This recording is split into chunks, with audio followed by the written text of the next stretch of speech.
भाऊ येतोय आणि आमच्या वकिलीनबाई येत आहेत. त्यांची वाट बघायची आहे का सुरू करायचं?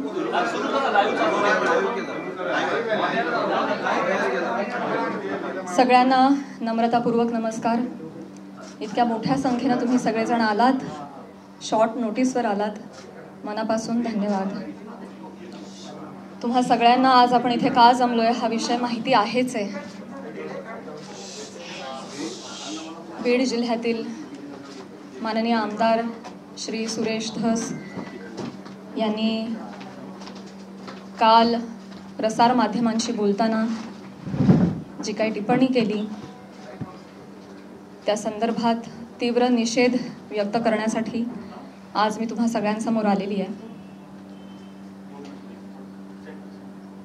काल नाही तर गेले 1.5 महिन्यापासून हा सगळा प्रकार चालू आहे आणि गेले 1.5 महिने अत्यंत शांततेनं मी या सगळ्याला सामोरी जाते.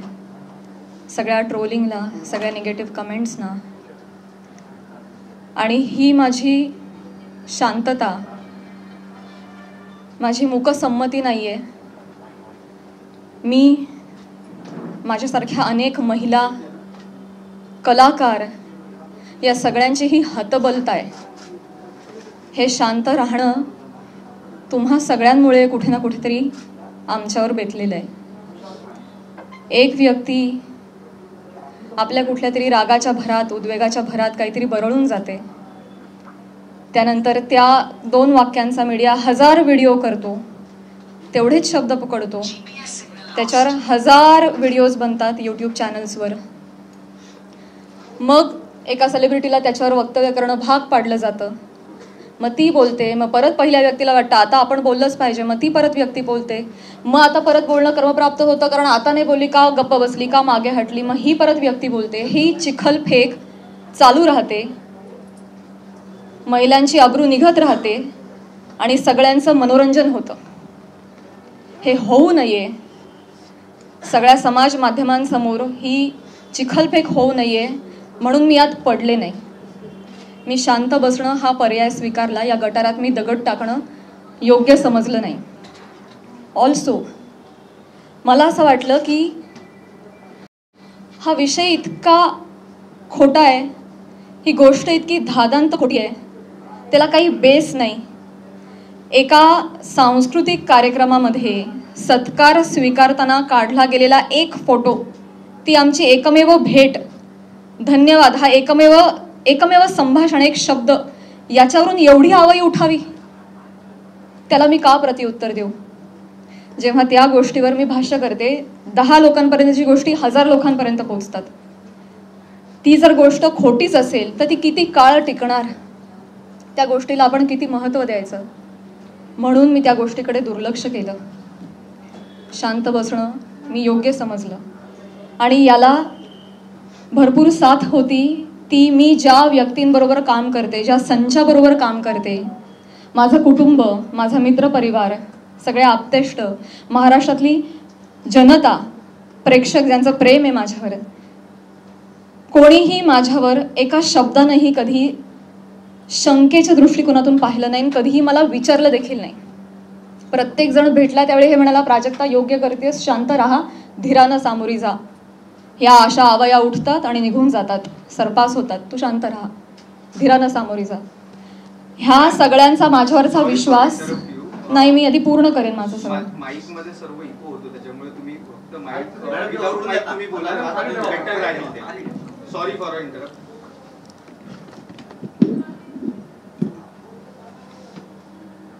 तर ह्या सगळ्या ज्या आवया असतात, जशा निघतात तशाच निघून जातात. असं सगळं असल्यामुळे आणि या सगळ्यांचा पाठिंबा आणि माझ्यावरचा विश्वास इतका दांडगा होता, ही माझ्यासाठी अत्यंत जमेची बाजू होती. त्यामुळे मला माझ्या चारित्र्यावरचं एक्सप्लेनेशन द्यायला समोर यावं अशी गरजच वाटली नाही. आज ही वेळ येते, ही अत्यंत नामुष्की आहे आणि ती वेळ आली आहे कारण एक लोकप्रतिनिधी याच्यावर टिप्पणी करतात. एखादी रूमर आहे, रूमरचंही खरं त्याला स्थान नाही आहे, पण एखादी असंच उठलेलं वावटळाविषयी जेव्हा लोकप्रतिनिधी, जे लोक ज्यांना आपण जनतेनं निवडून दिलंय, आपले प्रश्न विधिमंडळात जाऊन त्यांनी आपले प्रश्न मांडावेत, आपल्यासाठी न्याय मागावा, आपल्या हक्कांचं रक्षण करावं, आपलं रक्षण करावं अशी ज्यांच्याकडून आपली अपेक्षा आहे, अशी मंडळी जेव्हा आपल्यावर चिखल फेक करतात तेव्हा ही गोष्ट गांभीर्यानं घेण्याची वाटली मला. आणि म्हणूनच आज मी तुम्हा सगळ्यांसमोर आले. काल जर हे असं बोलले नसते तर मी तशी शांत बसले होते आणि मी याच्यावर कधी कधी भाष्य केलं नसतं. पण काल त्यांनी ते वक्तव्य केल्यामुळे मला आज तुम्हा सगळ्यांसमोर यावं लागलं. कारण जेव्हा एक लोकप्रतिनिधी असतो जो हजारो लाखोंचं नेतृत्व करतो, लाखो जनता त्यांच्या विचारांना फॉलो करते, जेव्हा ते बोलतात तेव्हा त्यांची विचारधारा लाखोंची विचारधारा होते, ते त्या गोष्टींवर कुठेतरी ठसा उमटवतात आणि खरी आहे असं भासवतात, तेव्हा मात्र ही फार गंभीर बाब होऊन जाते. माझा एक बेसिक प्रश्न आहे सुरेश धस साहेबांना. तुम्ही एक राजकारणी आहात, आम्ही एक कलाकार आहोत. तुम्ही एका दुसऱ्या राजकारणावर कुठेतरी कुरघोडी करताय, टीका करताय. तुमचं जे काय चालू आहे, तुमचं जे काय चालू आहे लखलाभ, तुम्ही ते करत राहा. या सगळ्यांमध्ये तुम्ही कलाकारांना का खेचता? आम्हा कलाकारांचा ह्याच्यामध्ये काय संबंध? काय बीडमध्ये काहीतरी कायदा सुव्यवस्थेचा काही प्रश्न निर्माण झालेला आहे, त्याच्यावर भाष्य करत असताना कलाकारांवर गाडी का घसरते? बर, ते इव्हेंट मॅनेजमेंट विषयी काहीतरी सांगत होते की यांच्याकडून शिकावं इव्हेंट मॅनेजमेंट. मान्य, पण मग महिला कलाकारांचीच का नावं येतात? का परळीला कधीच कुणी पुरुष कलाकार गेला नाही का हो कार्यक्रमाला? त्यांची नावं का नाही येत? इव्हेंटमॅनचं तुम्हाला जर एक उदाहरण द्यायचं आहे तर पुरुष कलाकारांची नावं घ्या ना. महिलांची नावं घेऊन अतिशय कष्टानं ज्या महिला अतिशय छोट्या फॅमिलीमधून येऊन संघर्षमय आयुष्य जगत मोठ्या होतात आणि आपलं एक नाव कमवतात, त्यांची प्रतिमा ते असं बोलून डागाळतात. हे कितपत योग्य आहे? तुम्हाला उदाहरण द्यायचं, तुम्ही पुरुष कलाकारांची नावं द्या. पण त्यांनी तसं केलं नाही. त्यांनी त्यांच्या वैयक्तिक स्वार्थासाठी फिल्म इंडस्ट्रीमध्ये काम करणाऱ्या महिलांची नावं घेतली, त्याचा वापर केला, गैरवापर केला. त्यांनी स्वतःचा TRP वाढवण्यासाठी महिलांची नावं घेतली, अतिशय कुत्सितपणे टिप्पणी केली, अतिशय कुत्सित. कलाकार म्हणून वेगवेगळ्या शहरांमध्ये जाणं, प्रेक्षकांचं मनोरंजन करणं हे कलाकारांचं काम आहे. आणि फक्त परळी नाही, महाराष्ट्राच्या कानाकोपऱ्यात जाऊन मी याही आधी कार्यक्रम केलेले आणि यापुढेही करत राहणार, आणि सगळेच कलाकार करतात. याआधीही हजारो नेत्यांबरोबर, प्रतिथयश क्षेत्रातल्या सगळ्या मान्यवरांबरोबर फोटो आहेत. मग तो फोटोचा रेफरन्स उचलून तुम्ही कोणाही बरोबर असं नाव जोडून टाकणार का? हे एक महिला म्हणून, महिला कलाकार म्हणून मला अतिशय ही बाब निंदनीय वाटते. महाराष्ट्रातल्या राजकारण्यांना हे कृत्य शोभत नाही. बरं, ते जे बोललेत ते इतकं कुत्सित आहे. अच्छा, त्या पण येतात का परळीला? अच्छा अच्छा. कोणाला जर नवा चित्रपट वगैरे करायचा असेल तर परळी पॅटर्न अवलंबावा. त्यांचा जे काय जवळचा पत्ता वगैरे काय म्हणायचंय काय तुम्हाला? तुम्ही फक्त महिला कलाकारांच्या चारित्र्यावर शिंतोडे नाही उडवत आहात, महिलांच्या कर्तृत्वावर सुद्धा तुम्ही प्रश्नचिन्ह उपस्थित करताय. का? कुठल्याही पुरुषाच्या किंवा राजकारण्याच्या कुबड्यांशिवाय एखादी महिला स्वकर्तृत्वावर यशस्वी होऊ शकत नाही का? कष्टांनी आणि मेहनतीनं एखादा माणूस मोठा होतो, याच्यावर तुमचा विश्वास का नाही बसत? ही अशी टिप्पणी करून तुम्ही माझी नाही, आम्हा महिलांची नाही, स्वतःची मानसिकता दाखवताय असं मला वाटतं. आणि ही अतिशय खेदजनक बाब आहे. मला पाणी आणि टिश्यू द्या.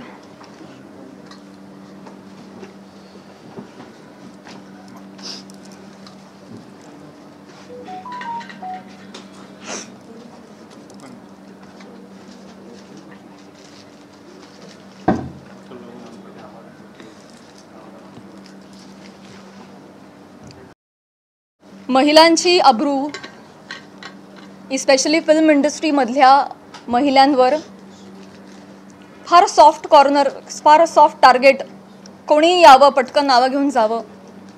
तुम्ही तुमच्या राजकारणासाठी मी विनंती करते, तुमच्या वैयक्तिक राजकारणासाठी तुम्ही फिल्म क्षेत्रामधल्या महिलांच्या नावाचा गैरवापर करणं बंद करावं अशी मी त्यांना विनंती करते. आणि ज्या कुत्सितपणे त्यांनी टिप्पणी केली आहे या सगळ्या गोष्टीचा प्रसार माध्यमांसमोर हशा पिकवण्यासाठी त्यांनी उपयोग केलेला आहे, हे वागणं महाराष्ट्रातल्या राजकारण्यांना शोभत नाही. ही अतिशय निंदनीय बाब आहे. आणि म्हणूनच ज्या कुत्सितपणे त्यांनी टिप्पणी केली आहे आणि हशा पिकवला आहे, प्रसार माध्यमांसमोर कसं बोलावं, काय बोलावं याचं ज्यांना भान नाही आहे त्यांना मी विनंती करते की त्यांनी तितक्याच विनम्रतेनं माझी जाहीर माफी मागावी. आणि फक्त माझीच नाही, माझ्याबरोबर अनेक महिलांचा त्यांनी चुकीचं नाव घेऊन उल्लेख केलेला आहे. आणि या गोष्टीचं एक उपयोग करून मी त्यांना हेही सांगू इच्छिते की अशा पद्धतीनं कुठल्याही राजकीय गोष्टीसाठी फिल्म इंडस्ट्रीमधल्या महिलांच्या नावाचा गैरउपयोग होता कामा नये. पुढे जाऊन मी हेही सांगू इच्छिते, मी आज महिला आयोगाकडे तक्रार गेलेली आहे. फोन सायलेंट करा. महिला आयोगाकडे दुपारी तक्रार नोंदवलेली आहे. मी त्यांनाही रिक्वेस्ट केलेली आहे की कायद्याच्या चौकटीत राहून तुम्ही याच्यावर योग्य ती कारवाई करावी. मी देखील कायदेशीर कारवाई करत राहीन. याचबरोबर माननीय मुख्यमंत्री साहेब, उपमुख्यमंत्री साहेब यांना देखील मी विनंती करते,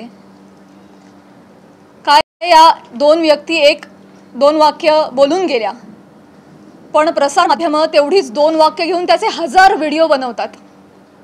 इतके वाईट मथळे देतात, हेडलाईन्स देतात.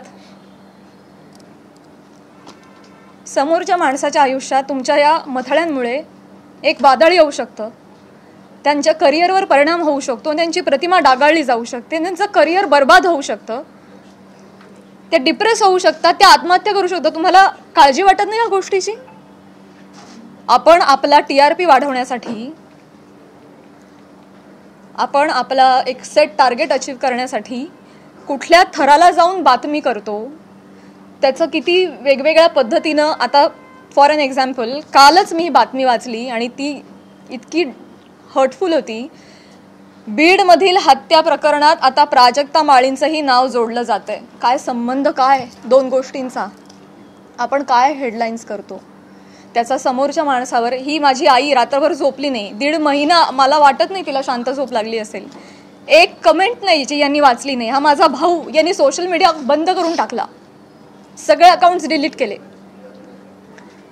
आज हा प्रसंग फक्त माझ्याशी निगडीत राहिलेला नाहीये, हा माझ्या कुटुंबावर त्याचा परिणाम होतोय आणि अत्यंत वाईट परिणाम होतोय. समाजामध्ये अशा पद्धतीनं प्रतिमा डागाळली जाणं एका मुलीची, आणि स्पेशली फिल्म क्षेत्रामध्ये काम करणाऱ्या मुलीची, ह्याला तोंड देणं अजिबात सोपी गोष्ट नाहीये. तुम्ही सगळेजण हे समजू शकता. तर तुम्हा सगळ्यांना ही विनंती आणि माननीय मुख्यमंत्री साहेबांना ही विनंती की त्यांनी याबाबत काहीतरी ठोस कारवाई करावी. बेसलेस पुरावा कुठलाही असल्याशिवाय कोणीही बातमी करू नये अशा पद्धतीचे त्यांनी आदेश द्यावेत. या निमित्तानं मी करुणाताईंना सुद्धा विनंती करू इच्छिते आणि हे सांगू इच्छिते की तुम्ही स्वतः एक महिला आहात. तुम्हाला महिलांना होणारा त्रास तुम्ही समजू शकता. या पुरुष प्रधान संस्कृतीमध्ये जर महिलाच महिलांच्या पाठीशी उभ्या नाही राहिल्या आणि चिखलफेक करत राहिल्या तर कसं होणार? मी सांगू इच्छिते की तुम्हाला जी माझ्याबद्दलची माहिती मिळाली आहे ती अत्यंत चुकीची आहे. तुमच्या माहितीचा जो स्रोत आहे तो चुकीचा आहे करुणाताई. आणि आय एम शुअर की इथून पुढे तुम्ही कुठल्याही गोष्टीची खातरजमा केल्याशिवाय, शहानिशा केल्याशिवाय तुम्ही असं वक्तव्य करणार नाही आणि महिलांच्या बाबतीत तुम्ही देखील संवेदनशील राहाल अशी मी खात्री बाळगते आणि ही मी तुम्हाला विनंती करते.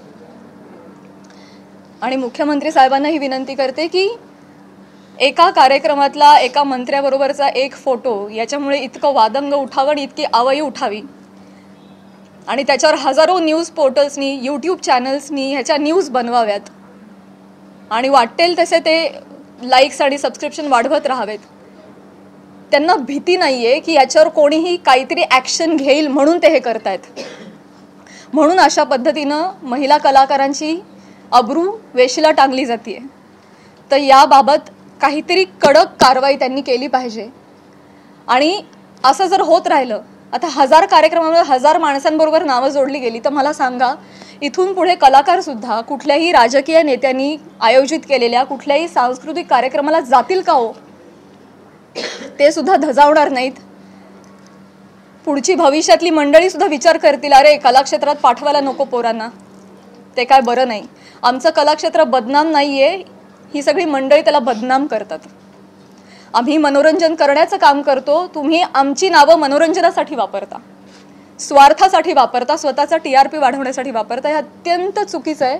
आणि स्पेशली महिलांची नावं पटकन कशी तोंडावर येतात, पुरुषांची नावं का येत नाहीत, यासाठी एक टूल बनवलं जातं आहे महिला कलाकारांना. ह्याबद्दल मला खेद वाटतो. आणि मी पुन्हा एकदा सांगेन की मुख्यमंत्र्यांना विनंती की तुम्ही याबाबत ठोस कारवाई करावी, आदेश द्यावेत.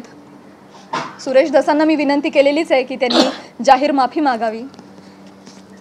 आणि या निमित्तानं मी प्रसार माध्यमांना सुद्धा विनंती करेन. मी पुन्हा तेच बोलते. अनेक यूट्यूब चॅनल्स, माझी सोशल मीडियाची टीम लीगल नोटीस पाठवून थकली. एक यूट्यूबचा व्हिडिओ डाऊन होतो तर 3 रोज नव्याने उभे राहत होते. तर एखाद्या गोष्टीचा एक संदर्भ घेऊन तुम्ही वाटेल ते मथळे देऊन जे न्यूज करता, तुम्ही सुद्धा कुठेतरी या बाबतीत स्पेशली महिलांच्या चारित्र्यासंबंधात असलेल्या गोष्टींवर तुम्ही तरी संवेदनशीलता दाखवणार आहात की नाही? TRPसाठी, तुमचं टार्गेट कंप्लीट करण्यासाठी किती खालच्या घराला जाऊन तुम्ही बातम्या करता, हे योग्य आहे का? अशी मला तुम्हालाही प्रश्न विचारायचे आहेत. आणि तुम्हालाही विनंती करायची आहे की आपण सुद्धा एक सभ्यतेची पातळी सोडली नाही पाहिजे. आपण महाराष्ट्रात राहतो, महाराष्ट्र अतिशय सुज्ञ मंडळींचा प्रदेश आहे. आणि तुम्ही कोणीही अशा पद्धतीनं मुळात आदेश आले पाहिजेत, त्याच्यावर ठोस कारवाई झाली पाहिजे. आणि आपण एक माणूस म्हणून सुद्धा, एक मराठी माणूस म्हणून सुद्धा आपण सुद्धा आपल्याला काहीतरी नियम घालून घेतले पाहिजेत असं मला वाटतं. मी माझं पूर्ण करते भाऊ. या निमित्तानं महाराष्ट्रातल्या जनतेला सुद्धा मला म्हणायचं आहे की आपण आता AIच्या जमान्यात आहोत. सोशल मीडियावर वाटेल तसे लोक व्यक्त होत आहेत. मॉर्फ करणं, video, photo, call recordings fake generate करणं, फेक चॅट्स करणं हे अतिशय सोपं आहे. डाव्या हाताचा मळ आहे. आता हे फार अवघड नाही राहिलेलं आहे. तर महाराष्ट्रातल्या जनतेनं सुद्धा सतसत विवेकबुद्धी जागरूक ठेवावी. आणि आपण सोशल मीडियावर कसे व्यक्त होतो याची सभ्यता पाळावी. आपल्या आई बहिणीच्या बाबतीत जर अशी गोष्ट घडली असती तर आपण असं लिहिलं असतं का, असं त्यांनीही विचार करावा. सारासार विचार करून व्यक्त व्हावं. सगळ्यांनीच ही जी बाब आहे ती अतिशय गांभीर्यानं घ्यावी. इथे मी फक्त माझ्या न्यायासाठी नाही बोलत आहे. इथे मी आज सगळ्या सिने क्षेत्रात, कला क्षेत्रात काम करणाऱ्या सगळ्या महिलांच्या वतीनं बोलतीये. आज त्यांचं प्रतिनिधित्व करते असं मी म्हणेन की समाजामध्ये उजळ माथ्यानं जगण्यासाठी आम्हाला एक फ्रीडम असलं पाहिजे, एक मान सन्मान ठेवला गेला पाहिजे. यासाठी तुम्ही सुद्धा ती डिग्निटी पाळणं गरजेचं आहे आणि तो मान सन्मान देणं गरजेचं आहे असं मला वाटतं. आणि तुम्ही ते कराल अशी मी आशा व्यक्त करते. एक प्रश्न असा होता, आता ज्या पद्धतीने आता एकच प्रश्न आहे, सुरेश दास महिला आयोगाकडे आपण अच्छा ओके वन बाय वन जाऊया. महिला आयोगाकडे प्राजक्ता माळींची माफी मागणार नाही. सुरेश दास म्हणताय प्राजक्ता माळींची मी जाहीर माफी मागणार नाही. मी त्यांना मागणी केलेली आहे. त्यांनी ज्या कुत्सितपणे हशा पिकवण्यासाठी हा मुद्दा उचललाय, ज्याला काही बेस नाही, तर मी मागणी केलेली आहे. आणि मला खात्री आहे की माननीय मुख्यमंत्री साहेब, माननीय उपमुख्यमंत्री साहेब, महिला आयोग याच्यावर कठोर कारवाई करतील आणि योग्य ती गोष्ट घडवून आणतील. महिला आयोगाकडे आपण तक्रार दाखल केलेली आहे. आपण कायदेशीर पाऊल म्हणजे पोलीस स्टेशन मध्ये जाऊन धस यांच्या विरोधात काही तक्रार दाखल करणार आहात का? ज्या पद्धतीने आता ते म्हणतायत की आम्ही माफी मागणार नाही म्हणून तर आपण कायदेशीर पाऊल नेमकं काय उचलणार आहात? महिला आयोगाकडे तक्रार दिलेली आहे. आज किंवा उद्या मुख्यमंत्री साहेबांची भेट मला मिळणार आहे. त्यांना समक्ष जाऊन मी पत्र देणार आहे. उपमुख्यमंत्री साहेबांना जाऊन भेटणार आहे. त्यांना देखील समक्ष जाऊन पत्र देणार आहे, निवेदन करणार आहे. आणि जर गोष्ट काही घडली नाही आणि ही देखील महिला म्हणून हलक्यात घेतली तर डेफिनेटली माझ्या वकिलांमार्फत मी योग्य ती कारवाई करेन. आणि माझ्या एकटीच्या न्यायासाठी नाही, मी समस्त कला क्षेत्रात काम करणाऱ्या महिलांच्या वतीनं पाऊल उचलेन.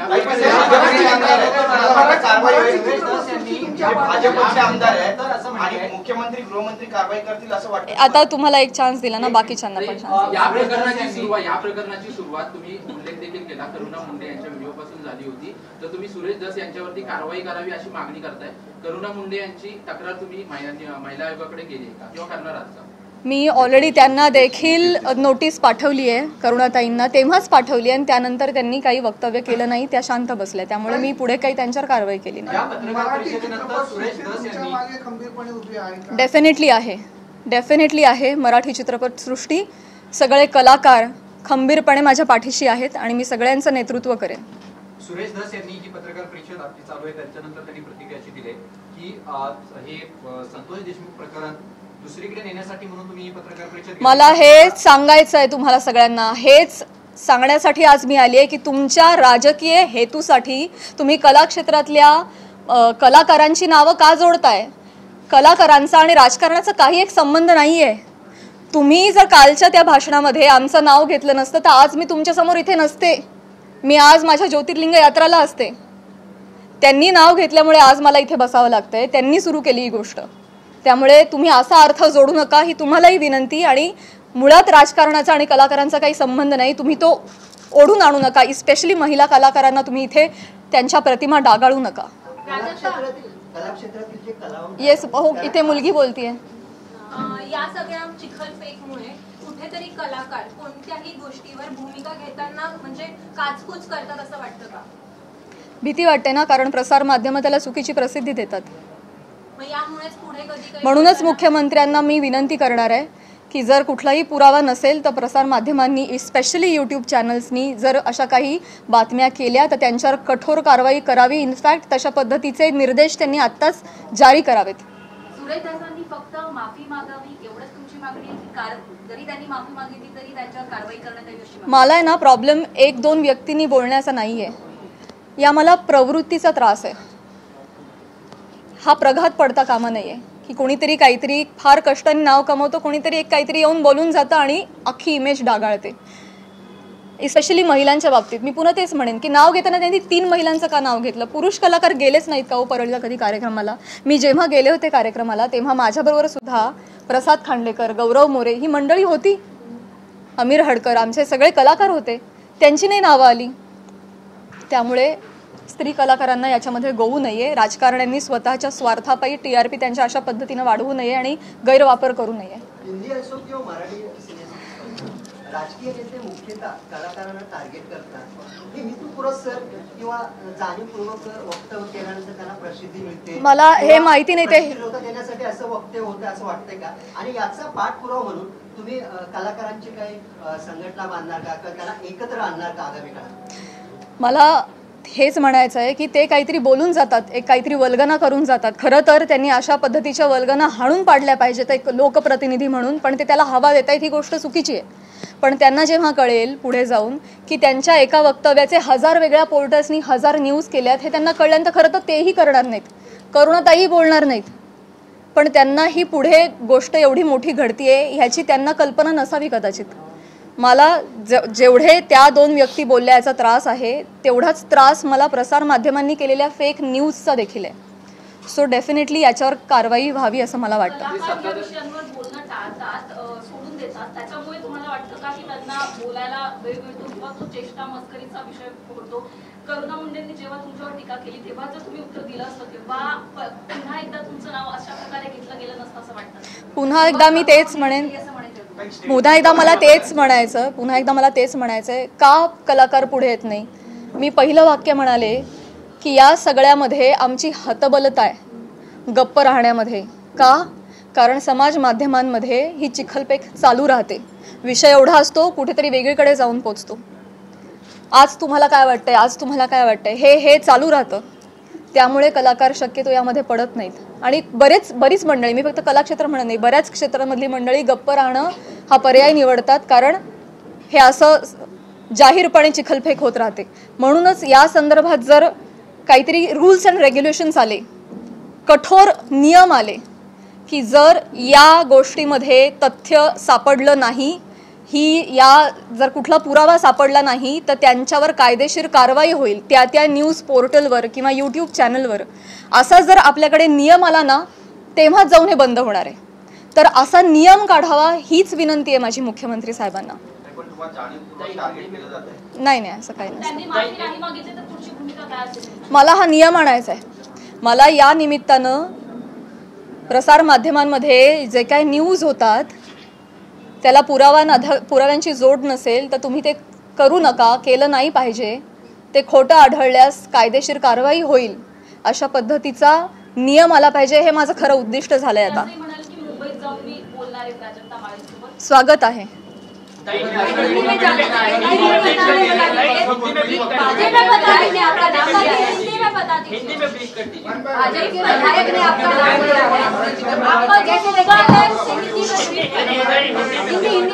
ओके, एका पत्रकाराला एकच देते. एका पत्रकाराला 4 वेळा संधी नाही मिळू शकणार.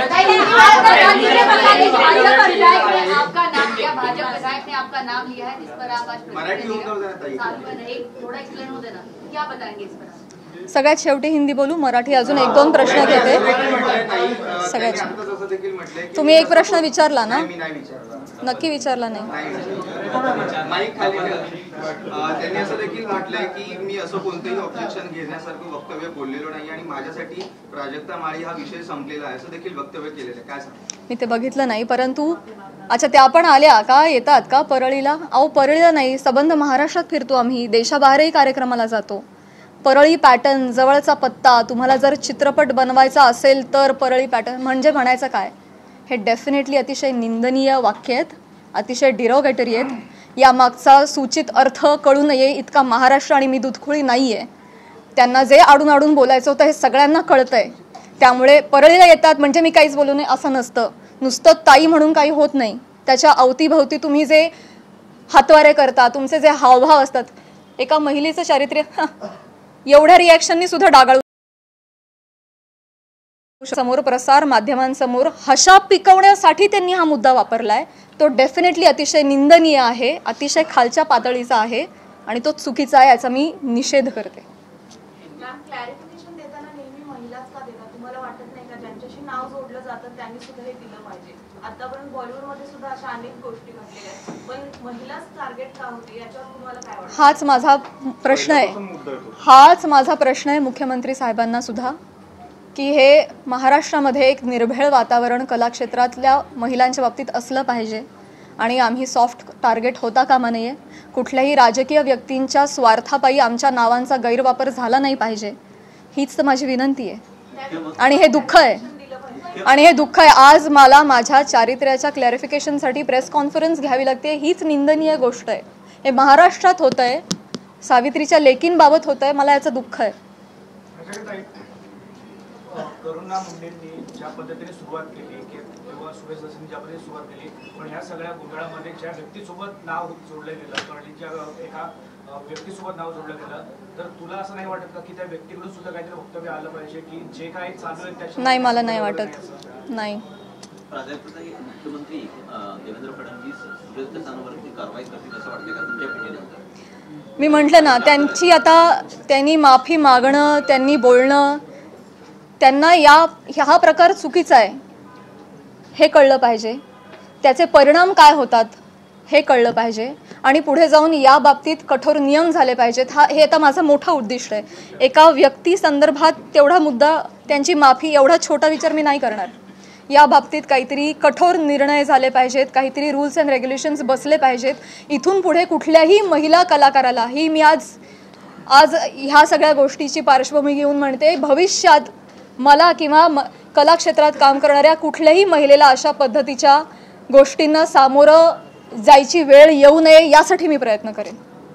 आता तुम्ही म्हणाला की कला राजाश्रय मिळाल्याने मुक्ती होते आणि असंही म्हणाला की महाराष्ट्रात आम्ही जर नाहीच फिरलो रसिकांचं कसं मनोरंजन होणार. अगदी बरोबर आहे, पण तुम्ही बाहेर नाही गेला तर त्याचं तुमचं नुकसान आहे, तुमचीच कला जनतेसमोर येणार आहे असं वाटत नाही तुम्हाला? मला प्रश्न नाही कळला. ठीक आहे ठीक आहे ठीक आहे. कलेला राजाश्रय मिळाल्यानंतरच ती कला मोठी होते. महाराष्ट्रभर फिरताय, राजकारणाचे कार्यक्रम अटेंड करता असं तुम्ही म्हणताय. आता जर नाही गेला तर त्याच्यामुळे तुमचं परिणाम होणार आहे, तुमचं नुकसान होणार आहे असं वाटतं तुम्हाला? डेफिनेटली मुळात वेगवेगळ्या शहरांमध्ये जाऊन वेगवेगळ्या ठिकाणी जाऊन प्रेक्षकांचं मनोरंजन करणं हेच तर कलाकारांचं काम आहे, कर्तव्य आहे. निखळ मनोरंजनासाठी तर कलाकार प्रेक्षकांशी संवाद साधण्यासाठी वेगवेगळ्या ठिकाणी जातात आणि गेलंच पाहिजे. ते आमचं उपजीविकेचं साधन पण आहे आणि आमच्या स्वातंत्र्यावर अशी गदा नाही येऊ शकत ना. त्यामुळे कलाकार धर्म आम्ही पाळतोय, पण त्याचा असा पद्धतीनं चुकीचा अर्थ काढणं हे क्लेशदायक आहे. तेव्हाच कला मोठी होईल जेव्हा त्याला राजाश्रय मिळाली पाहिजे. म्हणूनच म्हणते रूल्स अँड रेग्युलेशन्स आणा. मला एक क्वेश्चन विचारायचं आहे. नहीं ठीक है ठीक है, नहीं ठीक है ठीक है. मैं यही कहना चाहूँगी कि आज जो भी यहाँ पे हुआ, सुरेश धस जी ने जो भी बोला है वो काफ़ी निंदनीय है ही. उसके खिलाफ हम काम करेंगे डेफिनेटली. महिला आयोग भी करेंगे, माननीय मुख्यमंत्री जी भी करेंगे. सबसे मैं निवेदन करूँगी, लीगल एक्शन भी लिए जाएंगे. लेकिन इसके परे जाके मैं ये रिक्वेस्ट करना चाहूँगी गवर्नमेंट से कि जो भी एक दो व्यक्ति कुछ बोल जाते हैं उसके बाद जो हज़ारों न्यूज़ चैनल्स, यूट्यूब चैनल्स जो ब्रेकिंग न्यूज़ बनाते हैं और फेक न्यूज़ बनाते हैं विदाउट एनी स्ट्रॉन्ग प्रूफ्स, उसके खिलाफ कुछ स्ट्रॉन्ग एक्शन ली जाए, उस पर कुछ रूल्स एंड रेगुलेशंस बनाए जाए. तब जाके ये सही मामले में एक व्यक्ति किसी को सॉरी बोल देता है और मामला ख़त्म हो जाता है. इतना छोटा ये नहीं होना चाहिए. इसके परे जाके हमारी गवर्नमेंट ने महिलाओं के हित के लिए उनके अगेंस्ट जो ये फेक न्यूज़ बनती है उसके खिलाफ उन्होंने कठोर रूल्स एंड रेगुलेशंस बनाने चाहिए. ये मेरी उनसे रिक्वेस्ट है. आपकी इस मामले में सीएम और डीसीएम किसी से बात हुई है? जी, आज सुबह मैंने उनका टाइम लेने के लिए फ़ोन किया था और हमारी बात भी हुई सीएम साहब से. जी जी, और उन्होंने भी ये बोला कि ये नॉनसेंस मैं भी बिल्कुल टॉलरेट नहीं करूँगा और मैं आपको प्रेस कॉन्फ्रेंस लेने से नहीं रोकूँगा. आप प्लीज़ जाइए, प्रेस कॉन्फ्रेंस लीजिए. मैंने ऑलरेडी धस जी से बात की है और ये नॉनसेंस हम कोई भी टॉलरेट नहीं करेगा और मैं आमने सामने जाके भी उनसे ये बात करूँगी. कार्रवाई करने का उन्होंने कोई आश्वासन दिया है सीएम? मैं बोलूँगी कि कार्रवाई क्या होता है. एक व्यक्ति सॉरी बोल के निकल गया, इतना छोटा ये नहीं होना चाहिए. ये आगे जाके हो ही नहीं, इसलिए कुछ कार्रवाई होनी चाहिए. आपने महिला आयोग में भी शिकायत की. जी. शिकायत में आपने क्या मांग की? इस पे कार्रवाई होनी चाहिए और इस पे रूल्स एंड रेगुलेशंस बिठाने चाहिए, यही लिखा है. क्या सोशल मीडिया पे आपको बहुत परेशान किया जा रहा है, उस पर भी आपने बात की? मैंने ये बोला अभी, महाराष्ट्र के सारे जनता को मैंने अपील किया है कि हम भी एक डिग्निटी मेंटेन करें. क्या लगता है प्राजक्ता जी, आपको क्यों टारगेट किया जा रहा है? कुछ टारगेट नहीं किया जा रहा. ठीक है, सुरेश दस कह रहे हैं कि वो माफी नहीं मांगेंगे, इस पर आपका क्या कहना है? मैंने बोला, सिर्फ माफी की मैंने बोला. जय हिंद, जय महाराष्ट्र.